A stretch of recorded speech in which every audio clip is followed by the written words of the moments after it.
میرے سرکار کی باتیں۔ اب دیکھیے جہاں تک ابن عربی کا تعلق ہے، ہمارے ہاں یہ دو اپوزٹ پولز ملتے ہیں بزرگوں میں۔ ایک انتہا پر ابن تیمیہ ہے رحمۃ اللہ علیہ، جن کے بارے میں نے آپ کو بتایا کہ انہوں نے اس طرح سمجھا ہے، اس طرح اترتا ہے اللہ جیسے میں یہ ممبر سے اتر رہا ہوں، یہ زیادتی ہے۔ لیکن بہرحال ایک فکر ہے، ایک سوچ ہے۔ قرآن اور حدیث کے بہت بڑے عالم تھے، بہت بڑے عالم، بہت بڑے عالم۔ دوسری انتہا پر ابن عربی ہیں، جن کا فلسفہ میں نے آپ کو بتایا۔ تمام صوفیاء ابن عربی کو شیخ اکبر کہتے ہیں، الشیخ الاکبر، اور صرف الشیخ کہیں گے، دی شیخ، تو اس سے مراد ابن عربی ہوگا۔ اور ابن تیمیہ انہیں کہتے ہیں زندیق، ملحد۔ یہ دو انتہائیں ہیں۔ ہمارے ہاں جو عام طور پر اہل حدیث حضرات ہیں وہ ابن تیمیہ کے فالوورز ہیں ان عقائد میں۔ ان کے ہاں تصور کیا ہے؟ اللہ تعالی ہر جگہ اگر ہے تو صفاتی اعتبار سے، ذاتی اعتبار سے نہیں۔ وہ تو اپنی جگہ عرش پر ہے، ساتویں آسمان کے اوپر عرش ہے، عرش کے اوپر کرسی ہے، کرسی پر وہ ہے۔ اب اس میں ایک طرح کی تجسیم بھی آ گئی، محدودیت بھی آ گئی۔ اس کائنات میں تو اللہ ہے ہی نہیں، تو پھر اللہ محدود ہو گیا نا، وہ تو کسی خاص جگہ پر ہو گیا نا۔ ایک تصور یہ ہے، اور عام آدمی یہ بھی سمجھے تو ٹھیک ہے، اسے یہ معلوم رہے کہ اللہ ہی رازق ہے، اللہ ہی خالق ہے، اللہ ہی مصیبت سے نجات دلانے والا ہے، اللہ ہی مشکل کشا ہے، اللہ ہی حاجت روا ہے، اللہ ہی، یہ بس اسے معلوم ہو، توحید مکمل ہو گئی۔ لیکن فلسفہ کچھ اور شے ہے، فلسفہ کچھ اور سوالات پیدا کرتا ہے۔ جیسے میں نے کہا ہے صفات ذات حق، حق سے جدا یا عین ذات، اب یہ فلسفہ ہے۔ صفات باری تعالی اگر قدیم ہے صفات، تو یہ غصہ، یہ تو قدیم نہیں ہو سکتا، غصہ تو کسی کام پر آیا، خوشی تو کسی کام پر ہوئی، یہ قدیم کیسے ہوگا؟ تو عین یا غیر، لا عین ولا غیر، اور جس کی میں تعبیر کرتا ہوں کہ من وجہ عین ذات ومن وجہ آخر غیر ذات۔ اب اس سلسلے میں علامہ اقبال نے جو بات کہی ہے، جو پروفیسر یوسف سلیم چشتی مرحوم نے مجھے بتایا تھا کہ انتقال سے صرف 3 ماہ قبل یہ اشعار کہے، وحدت الوجود کے، پینتھیزم کے، دونوں کے شدید مخالف تھے علامہ اقبال شروع میں۔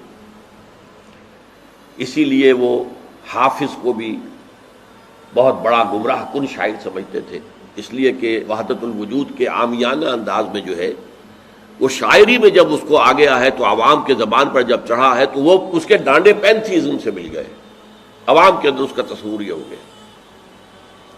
لیکن آخر میں انہیں بھی آنا پڑا ہے۔ تو اے ناداں دل آگاہ دریاب، اے نادان وہ دل تلاش کر جو آگاہ ہو، ہر چیز سے واقف ہو۔ لا موجود الا اللہ دریاب، لا موجود الا اللہ، وہ جو میں نے آپ سے عرض کیا تھا نا کہ لا الہ الا اللہ کے 3 لیولز ہیں۔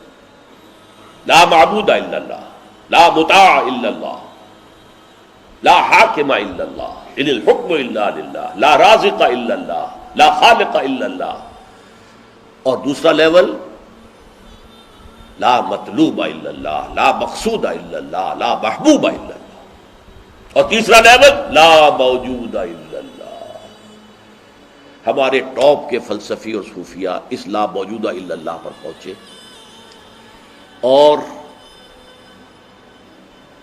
12ویں صدی کے مجدد اعظم شاہ ولی اللہ دہلوی رحمۃ اللہ علیہ، انہوں نے اس میں قول فیصل کہا کہ محی الدین ابن عربی کی وحدت الوجود اور شیخ احمد سرہندی کی وحدت الشہود میں باریک سا فرق ہے تعبیر کا، ورنہ وہ ایک ہی ہے، اور اس کو انہوں نے عنوان دیا توحید وجودی۔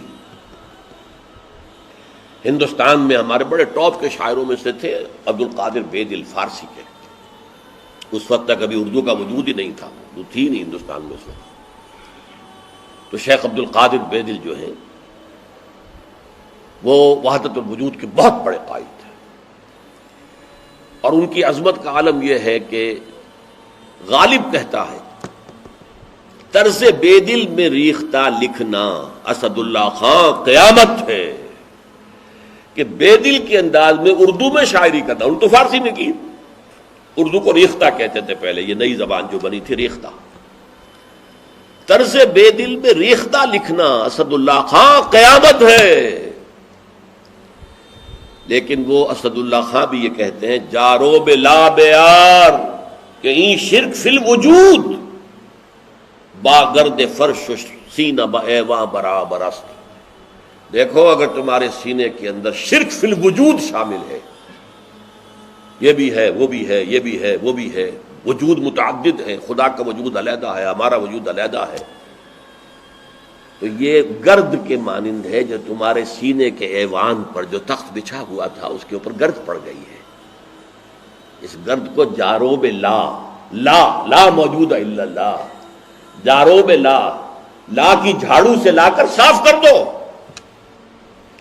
جاروب لا بیار کہیں شرک فی الوجود، وجود دو مان لیے تو شرک ہو گیا، وجود ایک ہی ہے۔ البتہ جب تعین ہو گئی کسی شے کی وہ وجود مختلف ہے، ذات باری سے علیحدہ۔ بہرحال یہ مباحث ہیں اس آیت مبارکہ سے متعلق، اور میں نے آپ کے سامنے ساری بات رکھ دی۔ نہ میں کسی کا مبلغ ہوں، نہ یہ دینی مسئلہ ہے، یہ فلسفے کا مسئلہ ہے۔ اب فلسفے میں بہت سے مسائل ایسے پیدا ہو گئے، سائنس کے مسائل ہیں کہ جو کتاب و سنت یا کم سے کم حدیث کی بعض چیزوں سے ٹکراتے ہیں، اب اس میں آدمی غور کرے گا، سوچے گا۔ اسی طریقے سے یہ فلسفے کے مسائل ہیں جو ہمیشہ سے جن پر کام ہو رہا ہے، لیکن یہ دین جو ہے وہ شریعت اور طریقت کا نام ہے۔ حقیقت کو چھوڑ دو، حقیقت جو ہے بس ہے۔ تم سورج مکھی کے پھول بن جاؤ، تمہاری توجہ ہر وقت اپنی اس ذات جو جس نے تمہیں پیدا کیا ہے، حقیقت تو وہی ہے، لیکن سورج مکھی کے پھول بن جاؤ۔ لیکن اسے آپ غلط کہیں، مجھے کوئی اعتراض نہیں، لیکن یہ کہ ایک شخصیت کو میں ایسے سے واقف ہوں جو اہل حدیث بھی کٹر تھے اور صوفی بھی بڑے تھے۔ یہ جو ہمارے ہاں مشہور ہے غزنوی خاندان، مولانا عبداللہ غزنوی آئے تھے، اور وہ اپنے تصوف کی بعض آراء کی وجہ سے اور بعض اپنی اہل حدیثیت کی آراء کی وجہ سے افغانستان سے نکال دیے گئے تھے، غزنی سے نکال دیے گئے، تو امرتسر میں آ کر آباد ہوئے۔ ان کی اولاد ہے یہ غزنوی خاندان۔ ان میں مولانا داؤد غزنوی رحمۃ اللہ علیہ سے میرا بڑا قرب رہا ہے۔ ان کے پھر بیٹے تھے ابو بکر غزنوی، وہ معروف ہے، کافی لوگ ان سے واقف ہوں گے۔ داؤد غزنوی رحمۃ اللہ علیہ یہ دو متضاد چیزوں کا مجموعہ تھے، تصوف بھی اور اہل حدیثیت بھی۔ عام طور پر اہل حدیث کی ساری توجہ ظاہر پر رہتی ہے، وہ باطن میں جھانکتے ہی نہیں، اندر نہیں جاتے، فلسفے سے کوئی تعلق نہیں، لیکن فلسفہ اور تصوف یہ جڑے ہوئے آپس میں چولی دامن کے ساتھ۔ انہوں نے ایک دفعہ منٹگمری میں جو سائیوال کہلاتا آ کر تقریر کی، اہل حدیث مسجد تھی، میں بھی گیا ہوا تھا سننے کے لیے۔ انہوں نے وہ اہل حدیث نوجوانوں سے کہہ رہے تھے کہ دیکھو تم اپنے مسلک پر قائم رہو، ہم غیر مقلد ہیں، ہم کسی کے مقلد نہیں ہیں، نہ ابو حنیفہ کے نہ مالک کے، لیکن کبھی بھی ان ائمہ کی توہین نہ کرنا۔ یہ ہمارے عام نوجوان جو کہتے ہیں ابو حنیفہ کو کیا پتا تھا، ابو حنیفہ کے پاس تو علم ہی نہیں تھا، ابو حنیفہ تو جو ہے علم حدیث میں کورے، یہ توہین کے الفاظ کبھی استعمال نہ کریں۔ اچھا، اس واعظ کے ساتھ انہوں نے مثال دی کہ دیکھیے شیخ محی الدین ابن عربی رحمۃ اللہ علیہ کے سب سے بڑے مخالف شیخ احمد سرہندی رحمۃ اللہ علیہ تھے، دونوں کے لیے رحمۃ اللہ علیہ کہا۔ میں حیران ہو گیا، یہ وہابی آدمی، کٹر وہابی اہل حدیث، اور یہ شیخ ابن عربی رحمۃ اللہ علیہ کہہ رہا۔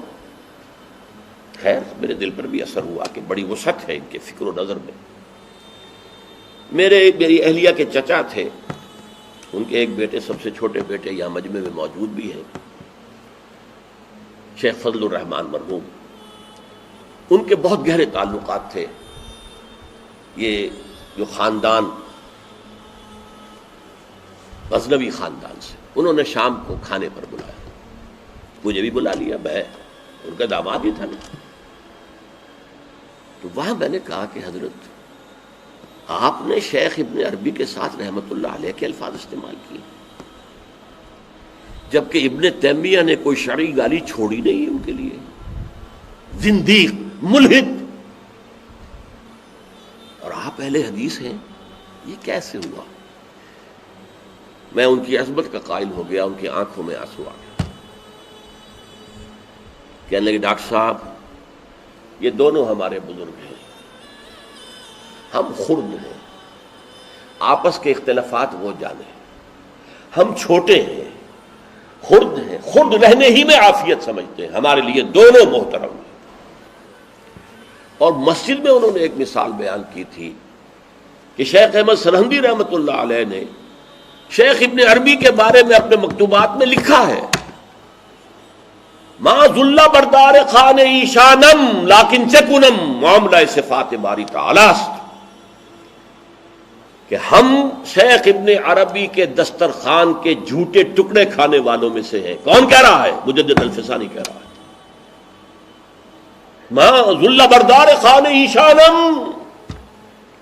ان کے دسترخوان کے سوکھے جوڑے ہوئے جھوٹے ٹکڑے کھانے والوں میں سے ہم ہیں. لیکن چکنم، لیکن کیا کریں، معاملہ سے بات باری تعالی، یہ باری تعالیٰ کی صفات کا معاملہ ہے، ہمیں اختلاف کرنا پڑ رہا ہے، اختلاف ہم کر رہے ہیں، لیکن ہم ان کے دسترخوان کے جھوٹے ٹکڑے کھانے والے. یہ کہہ رہے ہیں شیخ احمد سرہندی رحمت اللہ علیہ، جن کے بارے میں مشہور ہے کہ ابن عربی کا یا تو مخالف اول ابن تیمیہ رحمت اللہ علیہ، اور یا پھر مخالف دوم جس نے جوابی فلسفہ پیدا کیا وہ شیخ احمد سرہندی رحمت اللہ علیہ. تو یہ ہے کہ ان چیزوں کے بارے میں اپنے سینوں کو وسعت دیجئے. آپ ابن عربی کی بات کو چھوڑ دیجئے، پھینک دیجئے، لیکن توہین نہ کیجئے، اس کو خام خواہ کفر سے تعبیر نہ کیجئے. یہ چیزیں جو ہیں، اور پھر ہمارے سارے صوفیہ جو اس کے قائل ہیں، پھر ان سے بدزنی ہو گئی. میں صرف اس لیے کہ وہ بدزنی اور دلی نفرت کا معاملہ ختم ہو جائے میں یہ ساری بحث اس لیے کیا کرتا ہوں، ورنہ میرے عام دروس میں ان مسائل پر گفتگو نہیں ہوتی. بڑے گہرے مسائل ہیں اور ان کا سمجھنا عام لوگوں کے لیے ممکن بھی نہیں ہے، بلکہ عام آدمی کے، یہ جس کو کہتے ہیں نا ہوشدار کے رہ بردب تیغست قدم را، ہوشیار رہ جاؤ، یہ تم جو چل رہے ہو یہ تلوار کی دھار کی طرح کا راستہ ہے، کاٹ کے رکھ دے گا تمہیں. جیسے ہم کہتے ہیں پل صراط جو ہے وہ بال سے زیادہ باریک ہوگا اور تلوار کی دھار سے زیادہ تیز ہوگا، جس پر سے گزرنا ہے قیامت میں. یہ کہاوت ہے.